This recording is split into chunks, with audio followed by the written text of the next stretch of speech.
ஸ்ரீ சங்கரா TV நேயர்களுக்கு நமஸ்காரம். இந்த இனிய காலை பொழுதிலே உங்கள் அனைவரையும் சுபதினம் நிகழ்ச்சியில் சந்திப்பதில் மிக்க மகிழ்ச்சி. இன்று 4/11/2022 இந்த நாள் எப்படிங்கிறத பார்க்கலாம் வாங்கோ.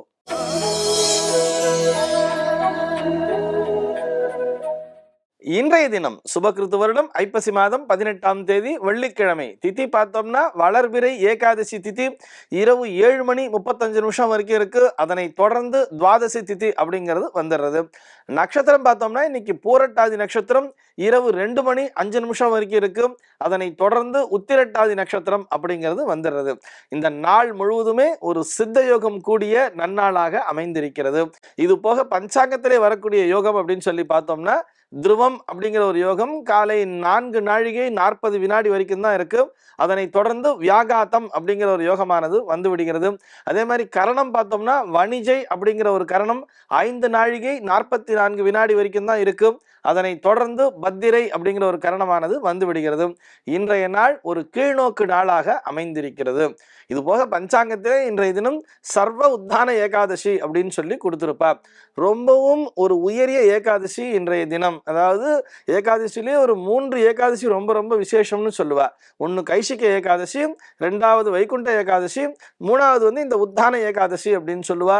ஆக இந்த உத்தான ஏகாதசி அப்படிங்கிற நாள் ரொம்ப கிடைத்தற்கரிய ஒரு அபரிமிதமான ஒரு நற்பலன்களை தரக்கூடிய நாள். இன்றைய தினம் நாம் பெருமாளை நினைத்து விரதம் இருப்பதன் மூலமாக வாழ்விலே எல்லா விதமான வளங்களும் பெற முடியும் அப்படிங்கிறத நீங்க தெரிஞ்சுக்கணும். இன்றைய தினத்தினுடைய நல்ல நேரம் அப்படின்னு சொல்லி பார்த்தோம்னா காலை 8 மணி முதல் 9 மணி வரை நல்ல நேரம், மதியம் 1 மணி முதல் 2 மணி வரை நல்ல நேரமே. இன்றைய தினம் செய்யக்கூடியவை அப்படின்னு சொல்லி பார்த்தோம்னா நம்ம ஏற்கனவே பார்த்த மாதிரி தான் இன்றைக்கு பெருமாள் வழிபாடுங்கிறது ரொம்ப ரொம்ப விசேஷம்னு பார்த்தோம். இன்றைய தினம் வெள்ளிக்கிழமையாகவும் இருக்கிறது. ஆக லக்ஷ்மி நாராயணனை பெருமாள் தாயாரை வழிபடுவதற்கு ஒரு ஏற்ற நாளாக அமைந்திருக்கிறது. வழக்கமாக நான் வெள்ளிக்கிழமையில சொல்றதா இன்றைய தினம் உப்பு வாங்கி வைப்பதற்கு மறக்காதீர்கள்.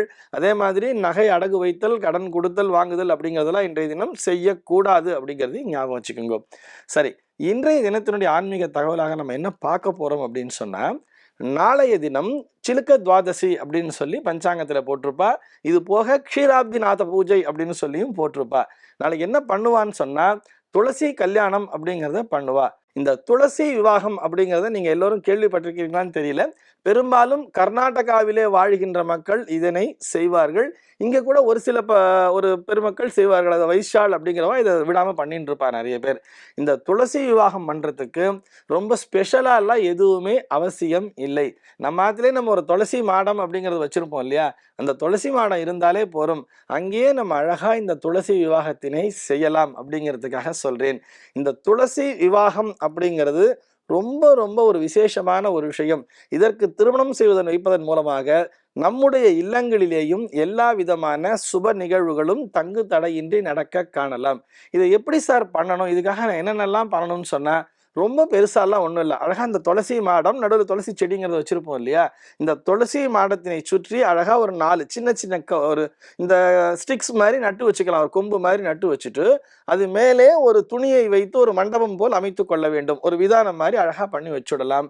வச்சுட்டு இந்த பட்டு துணி, நம்ம ஆத்துல என்ன பட்டு துணி இருக்கோ ஒரு புதுசா ஒரு பட்டு துணி கூட வாங்கி இந்த செடிக்கு சுற்றி விடலாம், அல்லது அந்த துளசி மாடத்திற்கு கூட கட்டி விடலாம். இது போரும்.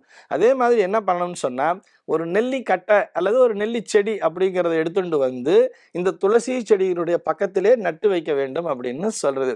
இதை வச்சுட்டு நமக்கு ரொம்ப விசேஷமான நமக்கு மந்திரங்கள் தெரிந்தால் நாம் கிருஷ்ணாஷ்டோத்திரத்தை சொல்லி பூஜை செய்யலாம். துளசி அஷ்டோத்திரம் அப்படிங்கிறதும் ஒன்று இருக்கு, அதையும் சொல்லி பூஜை பண்ணலாம். அப்படி எதுவுமே தெரியலனா கூட 108 தடவை வெறும்ன ஸ்ரீ துளசி தேவியை நமகா அப்படின்னு சொல்லி ஒரு குங்குமார்ச்சனையை பண்ணிட்டு வந்தா கூட போதும் அப்படின்னு சொல்லி சாஸ்திரம் சொல்றது. தனியா மாங்கல்ய தானம்லாம் எடுத்து பண்ணணுங்கிற அவசியமே இல்லை. ஏன்னு சொன்னா என்னைக்குமே இந்த துளசி மாட்டத்துல அழகா அந்த கருகமணி, திருமாங்கல்ல சின்னதா ஒரு பொட்டு அப்படின்னாங்கெல்லாம் கட்டி தான் வச்சிருப்பா ஏற்கனவே. அதனால புதுசா இன்னைக்கு கட்டணுங்கிற அவசியம் எல்லாம் இல்லை. பக்கத்துல வச்சுட்டு நம்ம பூஜை பண்ணா போறோம். சார் எனக்கு சிட்டில போய் நான் நெல்லிக்கட்டையெல்லாம் எங்க தேடுறது?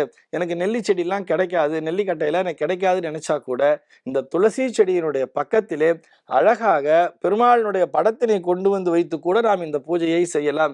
அல்லது ஒரு கிருஷ்ணர் சிலை இருக்கு. நம்ம அதுல ஒரு கிருஷ்ணர் பொம்மை வச்சிருக்கோம். இல்ல ஒரு கிருஷ்ணனுடைய படம் வச்சிருக்கோம் அப்படின்னு சொன்னா, அந்த கிருஷ்ணனுடைய படத்தை பக்கத்துல வச்சு கூட இந்த பூஜையை நீங்கள் தாராளமாக செய்யலாம். செய்ய வேண்டியதெல்லாம் சிம்பிளா ஒரு பாயசம் அப்படிங்கிறத வைக்க வேண்டியது. அந்த பாயசத்தை அந்த துளசி செடிக்கு நைவேத்தியம் செய்துவிட்டு அதனை ஒரு பாத்திரத்திலே வைத்து ஒரு பிராமணனுக்கு தானமாக கொடுத்து விட வேண்டியது. இதுவே போதுமானது. ரொம்ப அழகா பண்ணலாம். அதாவது இந்த பிருந்தாவனம் அப்படின்னு சொல்லி நம்ம கேள்விப்பட்டிருக்கோம் இல்லையா? இந்த பிருந்தை அப்படின்னா என்ன தெரியுமா அர்த்தம்? நிறைய பேருக்கு இந்த பிருந்தாவனம்னா என்னன்னே தெரியல. ஆக்சுவலி பிருந்தை அப்படிங்கிற வார்த்தையே துளசியைத்தான் குறிக்கும். அதாவது பிருந்தை அப்படின்னு சொன்னா ரொம்ப அடர்த்தியாக நெருக்கமாக வளரக்கூடிய செடிகளுக்குத்தான் பிருந்தை அப்படின்னு சொல்லி பேரு. இங்க பார்த்தோம்னா இந்த துளசி செடியானது ரொம்ப அடர்த்தியாக நெருக்கமாக வளரும். அதனாலதான் அதற்கு பிருந்தை என்ற பெயரும் உண்டு. இந்த பிருந்தாவனமும் நந்தகுமாரனும் யாவருக்கும் ஒரு செல்வம் என்றும் அப்படின்னு சொல்லி கேள்விப்பட்டிருக்கோம் இல்லையா? இந்த பிருந்தாவனம் அப்படின்னு சொல்றதே இந்த துளசி செடிகள் நிறைந்த பகுதியைத்தான் பிருந்தாவனம்னே சொல்லுவா. இந்த துளசி எங்கெல்லாம் இருக்கோ அங்கே நிச்சயமாக கிருஷ்ண பரமாத்மாவினுடைய அருளானது கண்டிப்பாக இருக்கும். இந்த துளசியினுடைய ஆதி எது சார் அப்படின்னு சொல்லி கேட்டோம்னா, மறுபடியும் இந்த பார்க்கடலை கடைந்த கதை தான். இந்த பார்க்கடலை கடைந்து அதுல இருந்து முதல்ல மகாலட்சுமி வந்தான்னு சொல்றா. கடையும் பொழுது அதே மாதிரி இந்த அமிர்த கலசம்ங்கிறது வந்தது இல்லையா? அந்த அமிர்த கலசத்தை திறந்து பார்க்கும் பொழுது அதிலிருந்து முதலிலே வெளியே வந்ததுதான் இந்த துளசி அப்படின்னு சொல்லுவா. இந்த பெருமாள் இதுல எதை ஏத்துண்டார்னு பார்த்தா, மகாலட்சுமி தாயாரையும் இந்த துளசியும் தான் எடுத்துண்டாராம். இந்த துளசியை எடுத்துட்டு தன் மேலே சூடிக்கொண்ட நாள் தான் இந்த நாள் அப்படின்னு சொல்லி சொல்றது. நாளைய தினம், அதாவது சிலுக்க துவாதசி அப்படின்னு சொல்றா இல்லையா? இந்த நாள் தான் அந்த நாள். அதாவது துளசியை எடுத்து பகவான் சூடிக்கொண்ட நாள் அப்படின்னு சொல்லி சொல்றார். இந்த க்ஷீராப்தி நாத பூஜை அப்படின்னு சொல்லி போட்டிருக்கா இல்லையா? மகாலட்சுமிக்கு க்ஷீராப்தி தனயாயி நமஹா அப்படின்னு பேர் உண்டு. க்ஷீராப்தி அப்படின்னு சொன்னாலே பார்க்கடல்னு வச்சுக்கோங்களேன். பார்க்கடலிலிருந்து வந்தவள் அப்படிங்கிறது தான் மகாலட்சுமி அஷ்டோத்திரத்திலே நம்ம வந்து க்ஷீராப்தி தனயாயி நமஹா அப்படின்னு கூட சொல்லுவோம். அந்த பார்க்கடலினுடைய அதிபதி யாருன்னு பார்த்தோம்னா பெருமாள் தான் இல்லையா? க்ஷீராப்தியினுடைய நாதன், நாதன்னா தலைவன் அப்படின்னு அர்த்தம். அந்த க்ஷீராப்தி நாத பூஜை அப்படின்னு சொன்னால் அந்த பெருமாளை பூஜிக்கின்ற ஒரு நாள் தான் இந்த நாள் அப்படிங்கிறதையும் தெரிஞ்சுக்கணும். இந்த துளசிக்கு நிறைய பேர்கள் இருந்தாலும் இந்த பிருந்தை அப்படிங்கிற பேரும் கிருஷ்ண ஜீவனி அப்படின்னே சொல்லுவா. துளசியிலே தான் கிருஷ்ணன் வாசம் செய்கிறார் அப்படிங்கிறதுக்காக தான் இந்த துளசிக்கு கிருஷ்ண ஜீவனி அப்படிங்கிற அந்த பெயரும் உண்டு. ஆக பெருமாளையும் துளசியையும் கிருஷ்ணனையும் நாம் வேறுபடுத்தி பார்க்கவே முடியாது. அதனால மித்த நாள்ல நம்ம துளசிக்கு பூஜை பண்றோமோ இல்லையோ, நாளைய தினத்தினை பயன்படுத்தி கொள்ள வேண்டும். நாளைய தினம் சனிக்கிழமை தான். நிறைய பேருக்கு ஆஃபீஸ் லீவா தான் இருக்கும்.